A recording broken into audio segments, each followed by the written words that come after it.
Mga senior, ako si Is Elena Santos. At ang sasabihin ko sa inyo ngayon ay baka mag-surprise sa inyo o baka mag-shock pa. Ang dahilan kung bakit nawawala ang lakas ng binti pagkatapos ng 60 years old ay hindi lang dahil tumatanda tayo. May nangyayaring chemical breakdown sa loob mismo ng ating mga muscles na tinatawag ng mga scientists na yon na silent muscle collapse.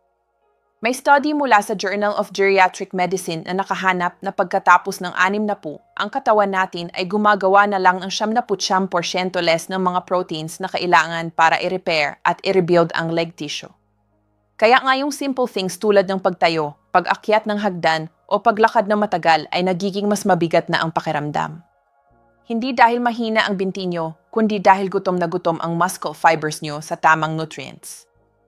Ang good news, may researchers sa University of Tokyo na recently nakahanap na ang pagkain ng specific foods araw-araw ay literally nagigising ang dormant muscle cells, biniboost ang circulation sa lower limbs, at nare-rebuild ang strength kahit sa mga taong over 70 na. In fact, yung study participants na kumain ng foods na ito daily ay nakabawi ng balance, naglakad ng mas mabilis at nag-restore ng leg endurance in just 8 weeks lang. Ibig sabihin, ang edad nyo ay hindi dapat mag-decide kung gaano kayo kalakas manatili. Ang kinakain nyo ang mag-decide. At ang shocking dito, karamihan sa mga seniors ay kumakain ng kabaligtaran ng kailangan talaga ng legs nila. Sa video na ito, i-reveal natin ang 5 foods na proven ng science na nag-rebuild ng leg strength, nag-protect ng joints, at nag-restore ng movement kahit anong edad nyo. At manood kayo hanggang dulo dahil yung food number 1 ay ang pinaka-powerful sa lahat, with studies showing na pwede itong mag-increase ng muscle recovery at blood flow over 70% sa adults over 70.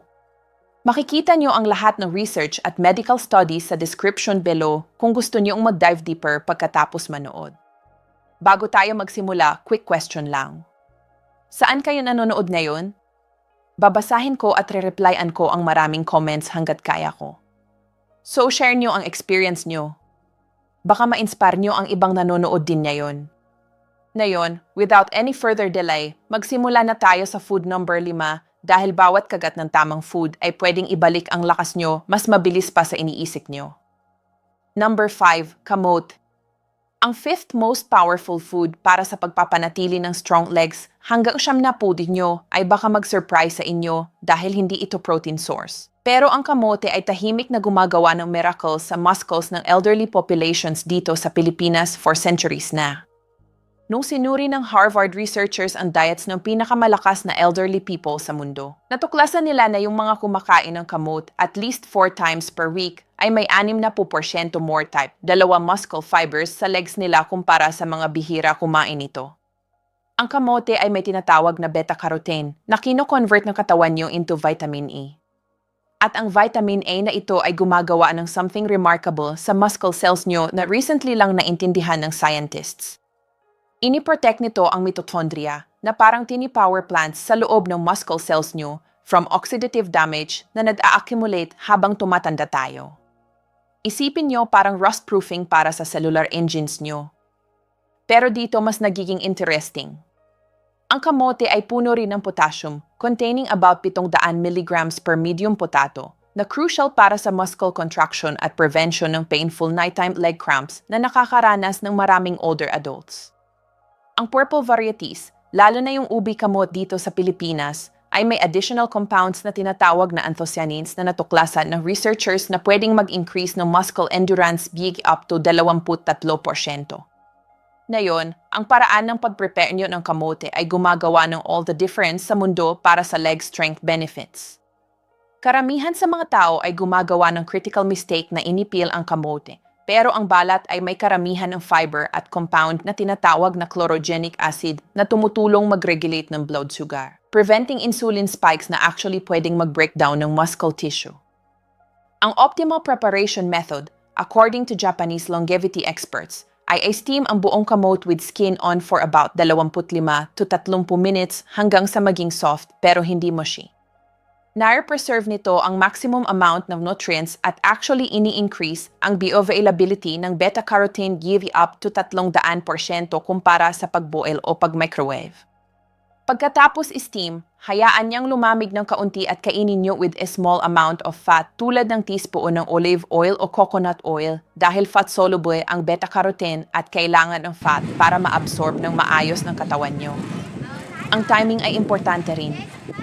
Pagkain ng kamot mga 2 hours before ng daily walk nyo o any leg activity ay nagbibigay ng sustained energy na directly pumapasok sa muscle cells nyo without causing blood sugar spikes. Para sa maximum benefits, mag-aim ng 1 medium kamot, about the size ng fist nyo, at least 4 days per week. At subukan nyong mag-vary between orange at purple varieties para makuha ang full spectrum ng muscle-protecting compounds. Maraming mga centenarian sa Batanes at sa mga rural areas ng Pilipinas ay actually kumakain ng kamot for breakfast, minsan mashed with a bit of bagoong utuyo na nagdadagdag ng probiotics na nag-enhance pa ng nutrient absorption. Ang results ay nagsasalita para sa kanilang sarili. Elderly na sumusunod sa practice na ito ay may quadriceps strength na comparable sa mga tao na 30 years younger. Pero kung ang kamote ay ang foundation, ang susunod na food ay parang padadagdag ng rocket fuel sa leg muscles nyo. Bago tayo magpatuloy, ay smash nyo yung like button at mag-subscribe na yon. Huwag palampasin ang life-changing tips na nakaabang pa. Number 4, sardinas. Ang sardinas ay baka ang most underrated leg-strengthening food sa buong planeta at ang research sa likod nito ay absolutely mag-blow ng mind nyo. May groundbreaking study mula sa University of Barcelona na nag-follow sa 800 elderly participants for 5 years at natuklasan na yung mga kumakain ng sardinas just twice a week ay may 78% less muscle loss sa legs nila kumpara sa mga umiiwas dito. Ang sardinas ay absolutely loaded ng omega-negatibo 3 fatty acids, specifically ziri at G, na gumagawa ng something incredible sa loob ng muscle cells nyo na walang ibang nutrient ang pwedeng kopyahin. Ang omega-negatibo 3 na ito ay literally nag-incorporate sa membrane ng bawat muscle cell sa legs nyo, ginagawa silang mas flexible at responsive sa growth signals. Parang pag-upgrade from rigid plastic to flexible rubber sa cellular structure nyo. Pero ito ang tunay na special sa sardinas para sa leg strength. Isa lang ito sa mga foods na nagbibigay ng complete package ng vitamin E, calcium, at protein all together. Isang lata ng sardinas with bones ay may about 350 mg ng highly absorbable calcium na essential para sa muscle contraction plus about 200 international units ng vitamin E. Nakulang ang karamihan sa mga tao over 60. Ang vitamin deficiency na ito ay directly linked sa weak legs at increased fall risk, with studies showing na ang pag-correct nito ay pwedeng mag-improve ng leg strength up to 40% within just 3 months lang. Ang protein sa sardinas ay unique din dahil contains nito ang lahat ng essential amino acids in perfect proportions para sa muscle synthesis, including high levels ng leucine, na gumagana parang molecular switch na nagsasabi sa muscles nyo na lumaki. Ngayon, karamihan sa mga tao ay completely minamali ang sardine consumption dahil binibili nila ang wrong type o hindi properly nila ini-prepare. Ang sardinas na gusto nyo ay yung packed in water o olive oil, hindi yung soybean oil o other inflammatory vegetable oils na pwede actually makagambala sa muscle recovery. Well-caught sardinas mula sa cold waters tulad ng Pacific o karagatan natin dito sa Pilipinas ay best dahil mas mataas ang omega-negatibo 3 levels nito.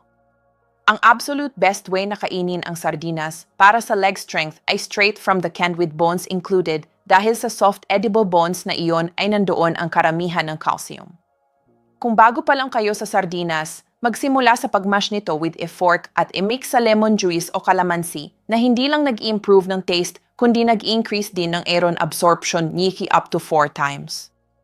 Idabdab nyo sa salad with dark leafy greens tulad ng kangkong o pechay o ay mash nyo sa whole grain bread with sliced tomatoes. Ang key ay kumain nito at least twice per week with each serving being about 3 to 4 ounces, roughly 1 standard lata. Para sa maximum muscle benefits, kainin ang sardinas within an hour after walking o paggawa ng any leg exercises kasi this is when your muscles are most receptive sa protein synthesis. Ilan sa pinakamalakas na elderly people sa coastal towns ng Batangas at Pangasinan ay kumakain ng sardinas almost daily, often for lunch with kamatis at gulay, at napapanatili ang ability na umakyat ng steep coastal paths well into their 70. Ang cumulative effect ay remarkable. After just 12 weeks ng regular sardine consumption, ang studies ay nagpapakita ng measurable increases sa quadriceps strength at walking speed sa mga tao over 70. Ngayon, kung ang sardinas ay nag-rebuild ng muscles nyo from the inside, ang susunod na food ay literally nagsasabi sa muscles nyo na tumigil sa pag-breakdown with age. Number 3, itim na beans. Ang third most powerful food para sa pagpapanatili ng strong legs hanggang 70 nyo ay itim na beans. At ang science sa likod kung bakit gumagana ito ay absolutely fascinating. Ang researchers sa National Institute on Aging ay nakahanap na elderly people na kumakain ng itim na beans at least 5 times per week ay may leg muscles na mukhang isa 0 to 15 years younger sa eye scans kumpara sa mga bihira kumain nito. Ang itim na beans ay may incredibly unique combination ng nutrients na gumagana together parang symphony para i-preserve at i-build ang leg muscle mass. Una, puno ito ng plant-based protein, about 15 grams per cup. Pero hindi lang basta protein. Ang itim na beans ay may specific amino acids tulad ng arginine at glutamine na directly nag-stimulate ng muscle protein synthesis habang simultaneously na-reduce ang inflammation sa muscle tissue. Ang dual action na ito ay parang both building new muscle at protecting existing muscle at the same time. Pero ito ang tunay na special sa itim na beans. May tinatawag silang resistant starch na nagpapakain sa beneficial gut bacteria na gumagawa ng short-chain fatty acids, particularly butyrate. Ang butyrate na ito ay lumalakbay sa bloodstream nyo going to leg muscles nyo at literally sign switch on ang genes na pumipigil sa muscle wasting. Ang Japanese researchers ay nakahanap na elderly people na may higher butyrate levels ay may 35% more muscle mass sa legs nila.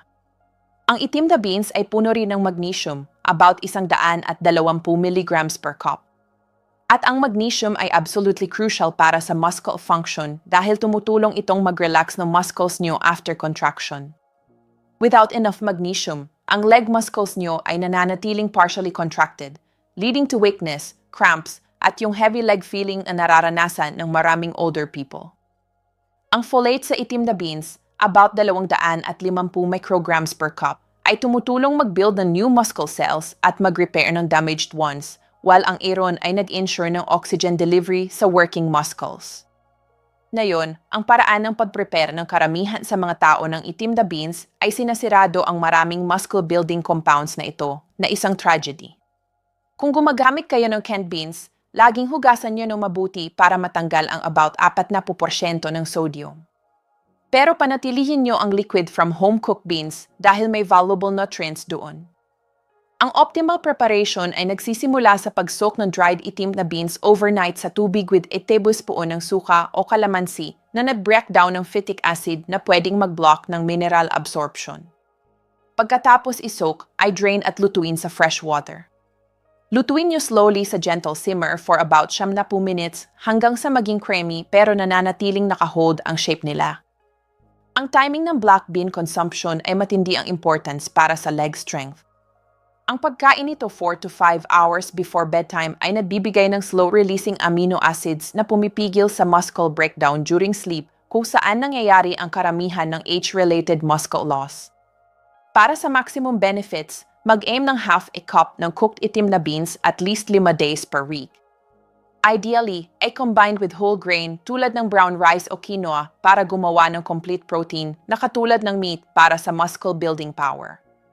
Maraming pinakamalakas na elderly people sa rural areas ng Mindanao at Visayas ay kumakain ng itim na beans with every single meal, often mashed at seasoned with luya at bawang, na nagdadagdag ng anti-inflammatory compounds na further nag-protect ng muscle tissue. Ang transformation ay pwedeng maging dramatic. Ang studies ay nagpapakita na ang pagdagdag ng itim na beans sa daily diet nyo ay pwedeng mag-increase ng leg strength is 25% in just 0 weeks, with participants reporting easier stair climbing at longer walking distances. Ang itim na beans ay baka pumipigil sa muscle breakdown, pero ang next food ay actually nag-reverse ng muscle aging sa cellular level. Number 2, itlog. Ang second most powerful food para sa pagbuo ng unbreakable legs, kahit sa 70, ay ang incredible itlog. At ang recent research ay completely nag-revolutionize ng understanding natin kung bakit ang itlog ay crucial para sa leg strength sa older adults.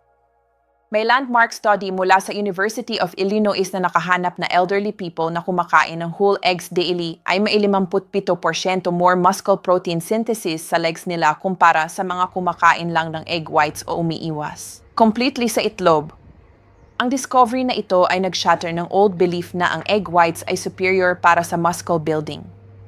Ang whole eggs ay may highest quality protein on earth with a biological value of 100, meaning ang katawan nyo ay pwedeng gamitin literally every single amino acid para sa pag-build ng muscle. Pero ito ang tunay na extraordinary sa itlog para sa leg strength.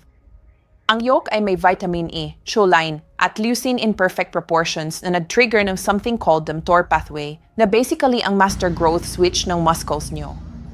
Kapag kumain kayo ng whole eggs, lalo na after using your legs, ang mTOR activation na ito ay 3 times stronger kumpara sa any other protein source.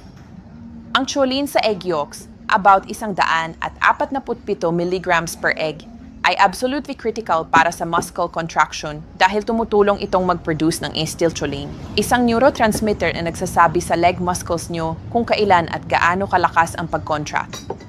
Without enough choline, ang utak nyo ay literally hindi proper na makaka-communicate sa leg muscles nyo, leading to weakness at poor coordination. Ang itlog ay nagbibigay din ng vitamin E12, selenium at phosphorus, lahat essential para sa energy production sa muscle cells. Ang preparation method para sa itlog ay gumagawa ng massive difference sa muscle building power nito. At karamihan sa mga tao ay completely mali ang ginagawa. Soft-boiled o poached eggs with runny yolks ay nag-preserve ng most nutrients at ginagawang most bioavailable ang protein para sa muscle synthesis. Kapag nag-overcook kayo ng itlog hanggang sa maging hard at chalky ang yolks, sinasirado nyo ang maraming heat-sensitive vitamins at ginagawang mas mahirap ay digest ang protein. Ang optimal method ay dalhin ang tubig sa gentle simmer. Idagdag ang itlog at lutuin ng exactly 6 to 7 minutes for soft boil perfection. Kung gusto nyo scrambled, lutuin ito low and slow sa kaunting butter o olive oil, tanggalin sa heat while still slightly creamy. Ang timing ng egg consumption ay absolutely crucial para sa pag-maximize ng leg strength benefits. Ang pagkain ng 2 to 3 whole eggs within 30 minutes after your morning walk o any leg activity ay gumagawa ng anabolic window kung saan ang muscles nyo ay primed na mag-absorb ng nutrients at lumakas. Ang post-activity egg consumption na ito ay pwedeng mag-increase ng muscle protein synthesis up to 280% kumpara sa pagkain ng itlog sa random times. Para sa mga concerned about cholesterol, recent research involving 500,000 people ay nakahanap na ang pagkain ng up to 1 egg daily ay actually nag-improve ng cardiovascular health sa older adults, completely debunking the cholesterol myth. Ang key ay kumain ng whole eggs, hindi lang whites, dahil ang nutrients sa yolk ay actually tumutulong sa katawan niyong i-process ang cholesterol na maayos. Mag-aim ng at least 1 to 2 whole eggs daily at up to 3 kung actively kayo trying to build leg strength. Maraming pinakamalakas na elderly athletes ay kumakain ng itlog twice daily, often having them soft-boiled for breakfast at then again sa vegetable tortang talong for dinner. Ang results ay undeniable. Elderly people na kumakain ng whole eggs daily ay pwedeng mapanatili ang leg strength equivalent sa mga tao na 20 years younger, with studies showing improvements in walking speed, balance, at stair-climbing ability within just 6 weeks lang. Ang itlog ay baka ang perfect muscle food, pero ang number 1 food sa list na ito ay may something na powerful na literally pwede nitong palumakin ang muscles nyo parang decades younger kayo. Number 1, wild-caught salmon. Ang number 1 most powerful food para sa pagpapanatili ng incredibly strong legs, kahit sa 70, ay wild-caught salmon. At ang research sa likod nito ay compelling na ang ilang scientists ay tumatawag dito bilang closest thing to a fountain of youth para sa muscles nyo. May revolutionary study mula sa Washington University School of Medicine na nakahanap na older adults na kumakain ng wild salmon just 3 times per week ay nag-experience ng muscle growth typically seen sa mga tao na 30 years younger, with their leg strength increasing an astounding 68% in just 16 na weeks.